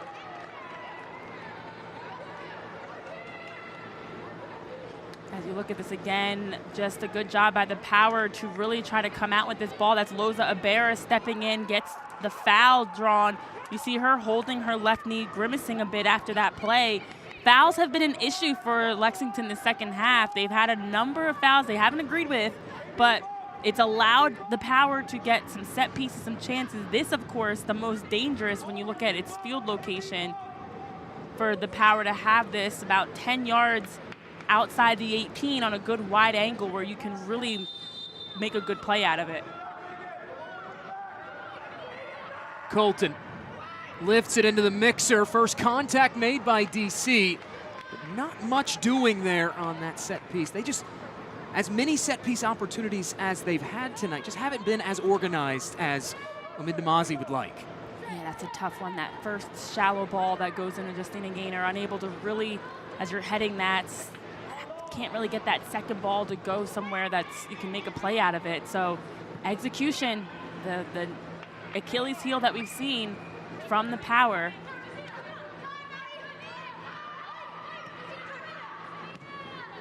Barry in the 49th minute for Lexington. It's the only goal we've seen after a scoreless opening 45 minutes. Just 4 ticks of the clock into the second 45 minutes. Catherine Barry finding herself now tied atop that golden boot race down the stretch of the Gainbridge Super League season. DC left looking for a response, and they are still pushing for said response as Mernon will track that down on the near side. And again, in the second half, we've been even. If you look across the stats, shots on target, possession's been in favor of Lexington 60-40, but everything's been pretty locked even. The difference has been that Lexington has done a better job when they get in around the goal. Of course, the goal itself, but even some other chances, Weinert getting on the receiving end of a service, that they've been a bit more clinical in the attacking third. But other than that, this has been an even second half. It's just DC hasn't been able to take that next step the same way that Lexington has. It'll be a throw in for DC. I mentioned that golden boot race. Barry tied with Ashlyn Puerta at Sporting Jacks. Both of those players just 2 goals shy of the league's single season goal scoring record, which was set by Allie Thornton with Dallas last season. History within reach for Puerta and Kat Barry. Leading goal scorers on the 1 and 2 teams in the standings currently. That math sounds about right. The math is mathing. It's been such an impressive season for the aforementioned Sporting Jacks. Sitting on 12 wins in the regular season, trying to eclipse that mark set by Carolina Ascent with the 13 regular season victories back during the previous Gainbridge Super League campaign.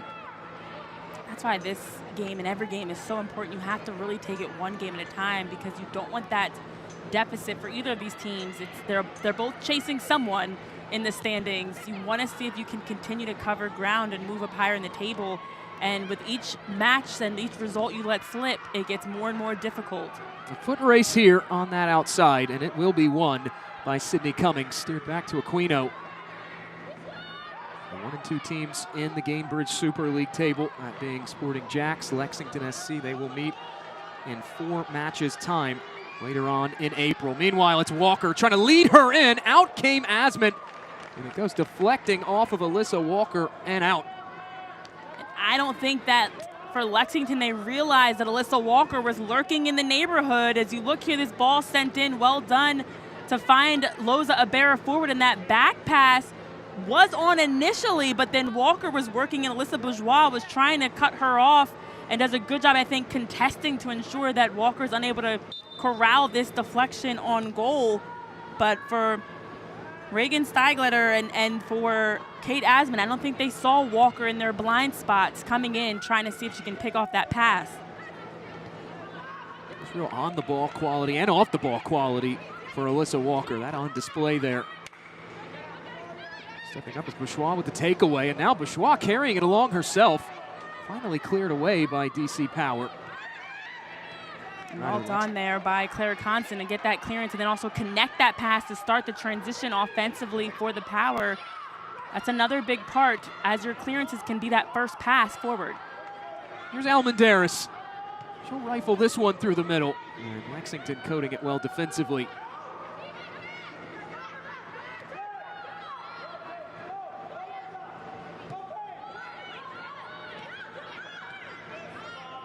DC right now pressing with 3, trying to force some turnovers here in this end for Lexington. There have been some frantic moments playing out of the back tonight for Lexington SC. A few near giveaways, a couple of giveaways that DC couldn't capitalize on.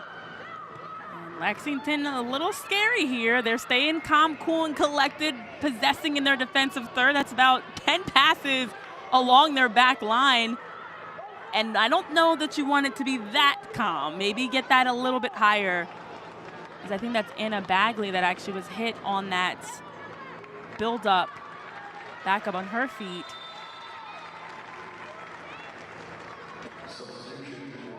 Another change coming here, this for Lexington, as Hannah White, the former Georgia Bulldog and USC Trojan, will come on. Sarah Griffith's evening is done. 17th appearance of the season for Hannah White.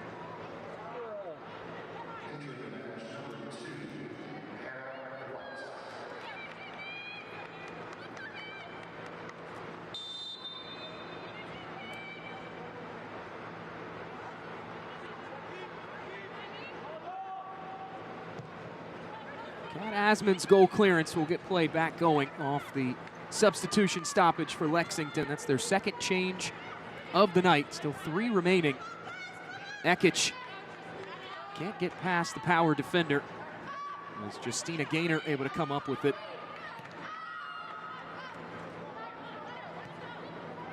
The Power definitely doing a better job of being able to get more organized defensively in a quicker way. You just see them getting numbers behind the ball, getting compact, and they've been defensively a lot cleaner in this later stretch.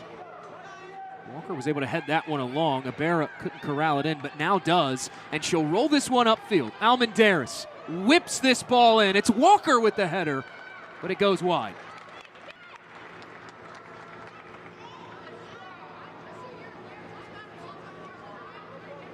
Stay up to date with the Gainbridge Super League. Sign up for the Super Newsletter.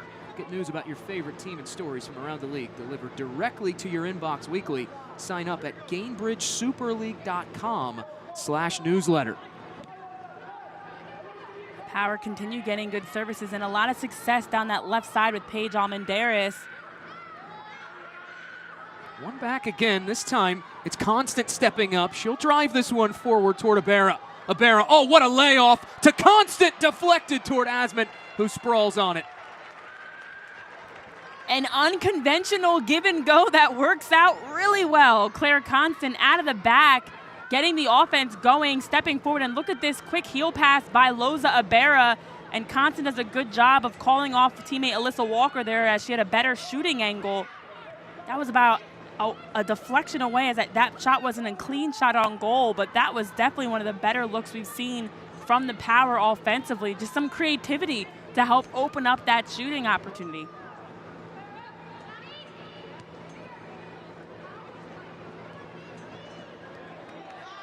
Another takeaway for DC now. A telegraph pass for Lexington, leading the charges. Colton from distance. That goes skipping past Asman and out. DC, their offense really starting to grow into this game. Definitely picking things up, and it's been different players. It was center back Claire Constant combining with Loza Bear. This time it's your midfielder in Colton, as Emily Colton able to shift, and nobody really steps here to close her down. Drives that one near post, and Kat Asman sails past it. That one was a lot closer to tucking in that near post than it looked in real time. So here's what we're seeing more of, Jake, of the Power, similar to the first half. Around the goal, they're knocking on the door. Colton's been a real catalyst offensively tonight for DC Power. 2 shots, completing north of 82% of her passes, 34 touches as well. We do get a whistle from Jorge Escobar. Well, that's 3 good chances for the Power in a span of about 3 minutes. It was the header for Alyssa Walker off of the service out wide by Paige Almendares, and then the shots from Claire Constant as well as Emily Colton. Different players getting involved, helping to create for them. That's a better surge if you're DC. Power continuing to push for that elusive equalizer. They do have a lot of momentum under their wings right now. Joining the attack is Almendares. She'll stand up across, seeking Abera, put in front toward Walker. And it's stopped again by Kat Asman. Paige Almendares to Alyssa Walker again, this time on this service, able to get that to drop closer to a volley. That's a better service, run, and look. The header that Walker had previously, difficult to score on from that distance, but this time falls perfectly to her feet.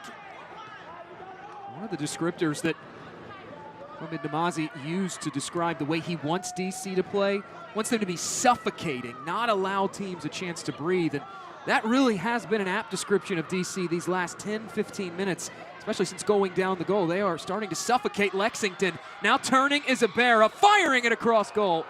And it'll roll out the other side. Definitely suffocating. There's been a surge in the Power's attack of how they're getting forward. We see them, it's services, it's build-up, it's combinations. The versatility of just how dynamic they are attacking, each time looking a little bit different than the last, and a different person. It's not just one player that's getting their offense going. The movement just as a whole has been much better. So much like I said before though, this is the opportunity. DC is all around the goal. You're chasing the game.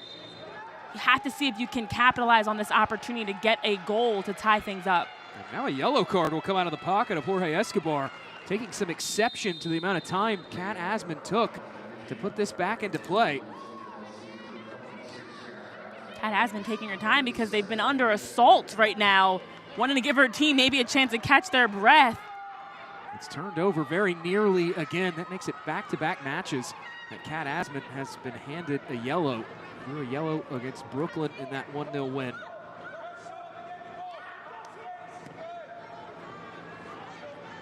Glancing header along from Barry. No one on the receiving end, rather, that from Hannah White.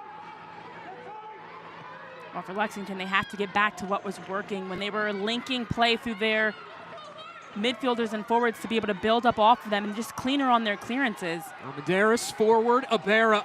They wanted Walker, who was marked well, and Walker ultimately committing the foul.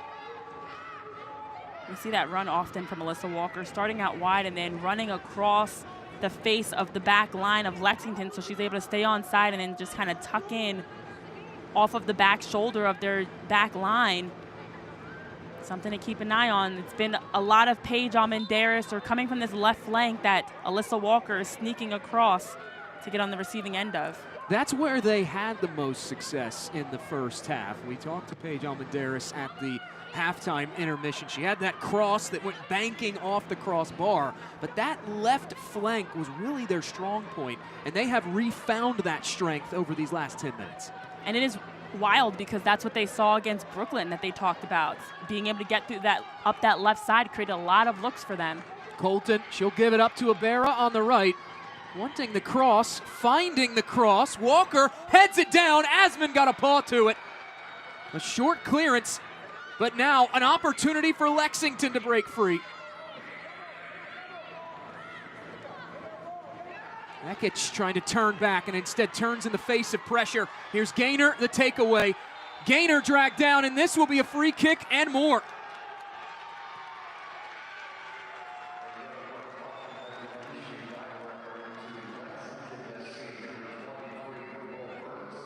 What a scrambled play here as Justina Gaynor is able to help them regain.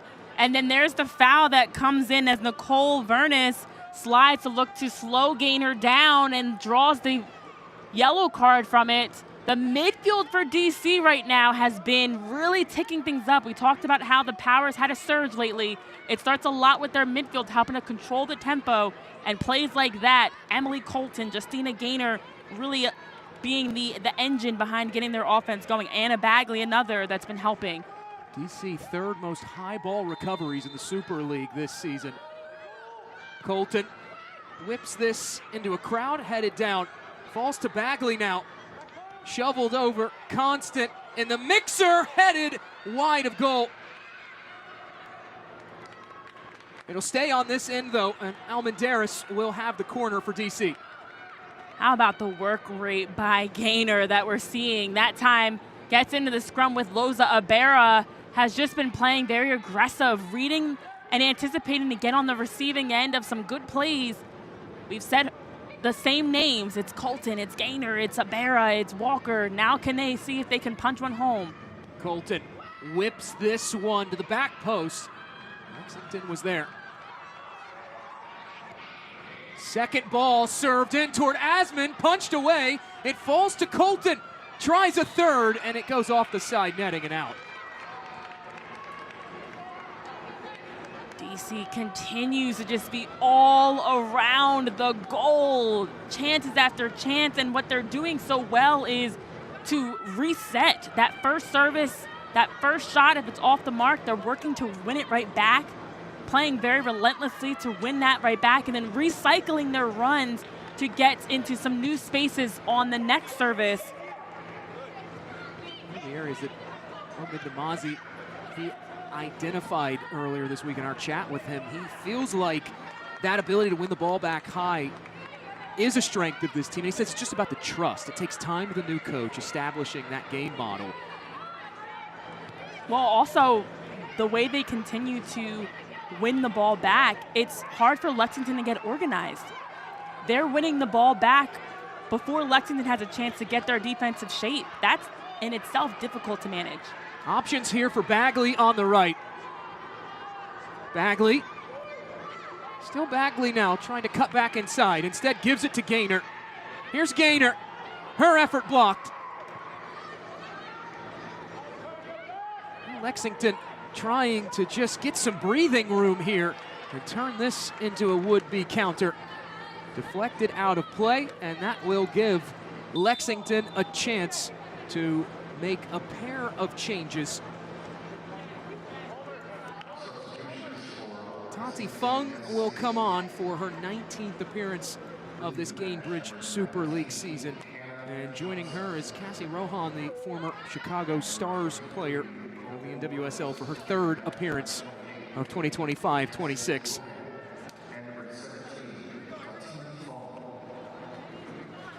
Both those players were essentially game time decisions tonight for Kosuke Kimura, listed as questionable in Lexington's availability report. Starting to get to that point of the season, that fixture congestion. You're playing a lot of matches each week, playing midweeks. Those little knocks, they start to become lingering things. Absolutely, and that's where you also have to manage that you might have some players that truly could start or should start that might come off the bench, or just making sure you're not overextending any players.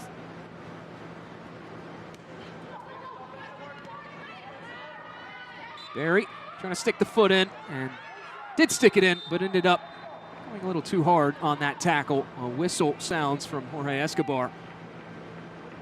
And moments after Lexington making two changes, DC will counter with their own. Jada Bedoya will come on, and Deja Torbert will join her. Bit of a different attacking look now over the final stretch of this contest for DC. Loza Abera will exit. Alyssa Walker also exiting. So two heavy hitters offensively now. Their night is done. I think that's the tough thing. You have to decide, do these players, is it time to get some fresh legs in there and mix up the look, or do I give them another shot to see if they can get that equalizer? And I think for Mid Namazi, and actually for both teams, for Kosuke Kimura as well, of realizing time to get some new personnel in and see if they can help us get over this hump. Almendaris, the throw in for DC. Power bunching up a bit on this left-hand side now. Perrotta trying to stand up across, and does, but it goes deflecting off a teammate.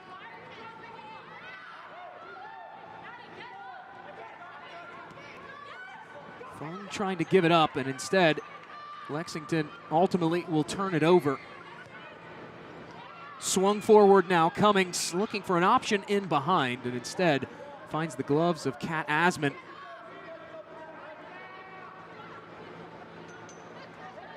And this is that time of the game for DC specifically. You want to make sure you're taking care of the ball. That idea there by Sydney Cummings, unable to find anyone on the receiving end. You want to make sure that you're valuing your possession. Issues here developing for DC. Ekic on it now, trying to shift to her left. Instead, shovel to Barry. She has one. That's deflected. Won't make its way through, and Bagley will pick the pieces up here for DC. Well done by Cummings to defensively now make a big play to block that chance by Barry, as Amina Ekic and Kat Barry were linking up to see if they could break through for Lexington. That's a terrifying duo there. Amina Ekic, Catherine Barry on link-ups in the attacking half. A defensive nightmare if you're any Gainbridge Super League team. DC able to deal with it well, and now Fung will come up with it again for Lexington. Since going up a goal in the 49th minute, courtesy of Catherine Barry, it has been sit in and absorb pressure for Lexington SC. And now they commit the foul, and it sets DC Power up with another free kick in this attacking half. Those set pieces, DC has had no shortage of them tonight. You have to imagine at some point, if you're Mid Namazi, you have to break through. It's a crucial moment. Without a doubt, and I want to highlight Justina Gaynor for the game she's having. She joined DC Power at the end of January. Her previous stop, Lexington. She's been absolutely playing with something, a little bit of a chip today, and helped create this foul. Colton lifts it in, caught the head there of Cummings, still loose in front. Clearance blocked away by DC. And Power will watch that one roll out of play. It will be a throw for Lexington, however. Lexington defending with all they have in this second half after scoring the go-ahead goal. But we've seen DC continue. That time it was Madison Mernon that was on the end of that set piece. Also picks up the foul there, a little bit of a push-off. But that relentless ability of just, whether it's whoever it is, it's been some of their backs. We've seen Constant and Mernon and different players get into the attack. Their midfielders doing a good job. Whoever it is just joining into the attack has been relentless to try to get that equalizer. Now one more change here for DC Power. Lexi Fraley, the former Purdue Boilermaker, will come on.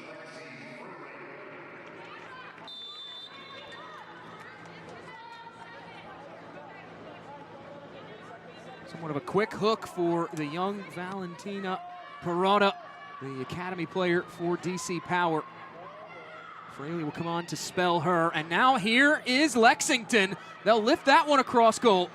Barry leaves it off for Fung.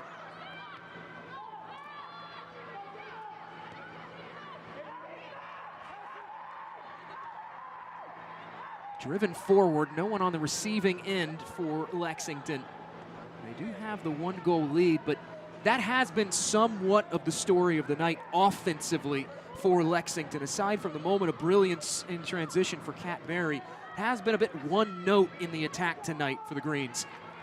Yes, for Lexington, with the 4 shots they have, you score on one of them, but they just haven't created enough. And you want to make sure you're doing a better job helping your defense out, because right now, Lexington's, their backs have been taxed. They've got to be gassed, which is how much pressure they've been under from DC. So part of your offense, of course, it's scoring, it's helping you win games, but it's also to take the pressure off your defense, that you're able to sustain possession in your attack. Let them catch their breath. Let them watch you work instead of everything being defensively on Lexington's defense to keep them in this 1-0 lead. Kosuke Kimura, he had identified it for DC. He called DC Power a group of fighters. He knew they were going to be in for yet another battle. And DC has given Lexington everything they can handle so far. Still, though, Power can't find that elusive goal. Let's go skipping back to Aquino. That's the thing. There are no easy games in this league. It never is a guarantee when you step between the lines of walking away with 3 points. And right now, it's remarkable because this is soccer. DC Power, you can say, has had the better of overall minutes, but the quality, the score line in favor of Lexington. You cannot make this up. Should this result hold, Lexington would run their win streak to 3 consecutive. It would be their first 3-match win streak since October 16th through November 15th. They're already unbeaten in 3 consecutive, 2 wins and a draw. This would make it 4 consecutive unbeaten, which would be their longest unbeaten stretch since the turn of the spring calendar. And a great time to go on an unbeaten streak where standings and points and all the playoff picture is really coming into form, that you're finding ways to get results. That's something that at the end of the day, if this scoreline stands for Lexington to walk away, you're happy that at least you found a way to grind out a result today. Perhaps more importantly for Lexington, it would move them into a tie atop the table, or at least get them close. And now here, this one whipped across goal, driven in and trickling away from Asman. Put them 1 point shy, rather, off of Sporting Jax's pace. That, of course, pending the Jax result later this weekend on Saturday against Brooklyn FC. Long ball thumped forward, headed down by Lexington.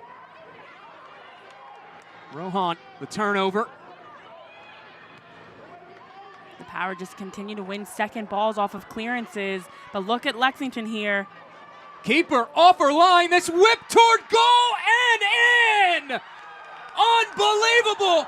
Lexington have doubled!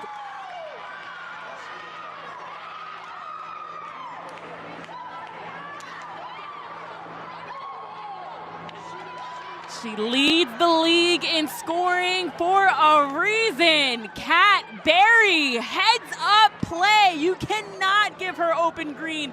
In transition, no numbers forward, all by herself. You're thinking, is she gonna try to go 1v2? Forget that. She picks her head up, finds that the net is wide open, and then drives it perfectly on frame into the back of the net, out of the reach of Morgan Aquino. And Kat Berry with a brace to help this Lexington side, and that goal, impressive. The pace, the accuracy, the awareness, and the ability to give her team the insurance goal when they needed it most. This is what you expect from big-time playmakers and leading scorers on your team and in this Gainbridge Super League. A spectacular way to help seal it for Lexington. Kat Berry at the double. And Lexington look in line for all 3 points on this Wednesday evening. Wins don't always have to be pretty. Goals don't always have to be clinical. But if you can be the team that takes advantage of those opportunities when you have them, you have a better chance of walking away victorious. Again, much like for DC in their loss versus Tampa Bay, this was very similar. Their 2-0 loss to Tampa Bay was just the Sun were more clinical and composed around the goal, and today you can say the same thing. The volume, the quantity has been in favor of DC, but without a doubt, the quality, the execution, the ability to just be more decisive to finish chances in favor of Kat Berry and Lexington. Make it 4 second-half goals this season for Lexington against DC. Combined across now 3 matches. Power pushing desperately, trying to find that opening goal as Bagley will drive it in. It falls in front. And we do get a whistle from Jorge Escobar. Power wanted a foul called for a penalty kick. Not going to get it. as Fraley was coming across and lost her footing. See Namazi there, just not happy at all. It has been a frustrating night at the office if you're DC Power, especially in that first half. Their long stretches, they really controlled the tone and the tempo of this contest. They may not have had the majority of the possession when the half came to a close, but good actions in and around the penalty area. Good link-ups, good combinations, but that lid just staying in front of that goal. Big part of it is the play of Kat Asman tonight, who has contributed a flurry of impressive saves to the tune of 6 stops. And here is Asman, who will pluck that one and claim it. Well, it's been Kat Asman on the defensive side to just be that difficult goalkeeper to score on, and Kat Berry up top, that's been that difficult goal scorer to stop. Just big plays they're making, and Asman's had so much that she's seen today and has continued to keep this defense organized to protect this clean sheet. A brace tonight for Kat Berry, who looks at Ashlyn Puerta from Sporting Jacks and says, your move this weekend. Let's see what you've got. Berry alone, at least for tonight, atop the Golden Boot race here in the Gainbridge Super League.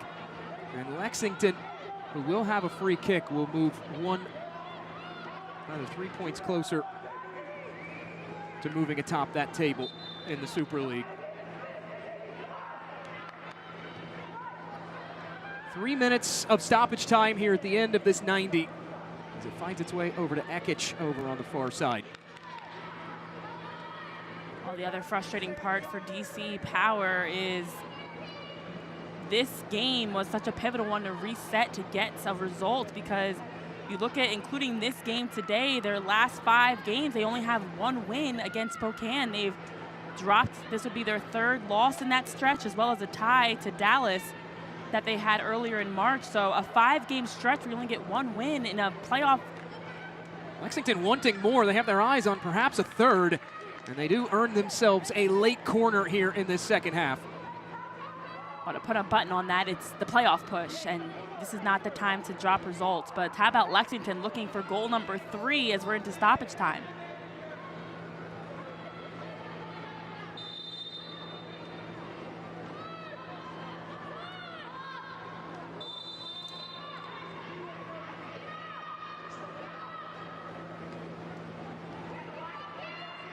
Another whistle from Escobar, and this will result in a free kick here for DC Power. As time continues to tick away here for DC. They came in looking to avoid losing back-to-back fixtures for the first time since November 21st through December 6th before the winter break kicked in. And their home form has just not been great for Power. This will run their 3rd consecutive home loss. We're about 30 seconds away from the full-time whistle from Jorge Escobar. You have to wonder at this point for DC if they don't want any more home games. Just take us on the road. We'll play at your field, because they do have a handful of home games still remaining in this season, and it hasn't been good at their home form. Power still pushing, though, toward that final whistle. They'll have one last bite of the apple here. Emily Colton will service this in from the far corner flag. A lot of corner kicks from Emily Colton today. Colton drives this one right toward the penalty spot. Nothing doing again. And there is the full-time whistle. It is all over in the nation's capital. A thunderous performance for Lexington, who go riding high. It's 3 wins on the bounce for the Greens. A brace in the second half for Kat Berry was the difference maker. Lexington more clinical, more composed to take advantage of their opportunities in what was a very even game to help them walk away victorious, and much needed as they're still looking to be at that top of the standings position consistently across the league. Lexington still has yet to drop a road match this season. They win it 2-0 over DC Power. We'll head to break. Match report on the other side.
The full-time whistle has sounded in DC, and it's all over. Lexington SC pick up their third consecutive win. They take down DC Power 2-0. Back alongside Renee Washington, I'm Jake Griffith. Let's get you caught up to speed with our full-time highlights. Some impressive goals tonight for the Greens. Yes, and it's Kat Berry that was remarkable today. This good build-up down that left flank, able to get numbers in as that feed falls perfectly to Kat Berry, able to open up with her first touch and finish here. Just a good heads-up play. The runs getting into their positions. A nice feed from Hannah Johnson to slot it top of the box for Berry, who opens up. You cannot leave Kat Berry open. She's in the top spot of the Golden Boot race for a reason, and that reason definitely on display in the 87th minute. This is off of a defensive play. The first time clearance from Tati Fung falls to Berry, and look at this heads-up play by Kat Berry to be able to pick out a nice long shot, a moon shot, into the goal to get her the brace on the day, give the insurance goal. She moves into the top spot of the Golden Boot race. Lexington a point away from the top spot in the league, and big-time players making big-time plays when your team needs it most. Kat Berry delivered to help seal out this win. Well, we showed you the goals. Let's hear from the goal scorer herself. Catherine Berry joins us now pitch side. Congratulations on the victory. On that second goal specifically, what were you seeing there? What gives you the confidence to pick that kind of spot? Yeah, I just kind of like picked my head up to see what I had in front of me, and I trust that I have the power and the accuracy from reps in practice, and just kind of saw the keeper off her line and knew a second goal would take some pressure off of us, and just took my best shot at it, and thankfully was able to put that one in the back of the net. Kat, you guys were outshot about 21-7 in that game, but the final score 2-0 in your favor. What offensively helped you guys be better at executing, especially to finish your two chances? Yeah, I think it was about quality over quantity for us tonight. We knew all we need is one or two good chances to put away a game, and we trust our back line, and we trust Kat in goal, and we knew from front to back that we would sell out to try to make every play and every stop, and even if we gave them shots, to not give them good shots, and try to limit those types of opportunities. And so I just feel like we put in a huge defensive shift today, sold out, made tough plays, got stuck in, and I'm just really proud of our effort and our commitment to weathering the storm, especially early on, and knowing and trusting that we would get our opportunity later on to find a way. Kat, you all have won 3 consecutive matches, including this one tonight. Why do you feel like you all are peaking at this right time, the stretch run of the season? We just want it so bad. We have so many people rooting for us back home, from ownership to sporting directors and everyone at our club, from the people who cook our meals and our equipment staff and everyone. And I think we really just want to do it for the entire city of Lexington and for our club and everyone who's poured so much into us. We love our group of girls, and we've trusted in the work we've put in all year, and we just want to make it count at the right time. And it's just game by game for us and finding a way each day we come out. And I think just really proud of our defensive effort, 3 shutouts, huge credit to our back line and our whole team front to back, but just preparing every day like it's a championship game, and I think that's where we're at in the season. Another brace for Kat Berry to run her total to 12 goals on the season. Kat, thank you so much. Yeah, thanks, guys. A look at our full-time stats. Lexington, well, it wasn't always the most chance-generating night at the offense, but it was an efficient night. 2 goals on 4 shots on target. Well, as goal scorer Kat Berry, now Golden Boot leader Kat Berry, said it was quality over quantity. Look at that number, 21-7 shots in favor of DC. Shots on target, 6-4. The possession was in favor of Lexington, 52-48, and even corners in favor of DC. But when it mattered most, Lexington able to do enough to now not only win this game, but move themselves 7 points separating from third place Carolina to take care of business, exactly like Kat Berry highlighted in her interview. The Greens pick up their 3rd consecutive victory, a 2-0 defeat of DC Power on the road. For producer Maria Ringo, director Gabe Sosa, my partner Renee Washington, and the rest of our broadcast team, I'm Jake Griffith saying so long from the nation's capital. Lexington wins it 2-0 over DC Power.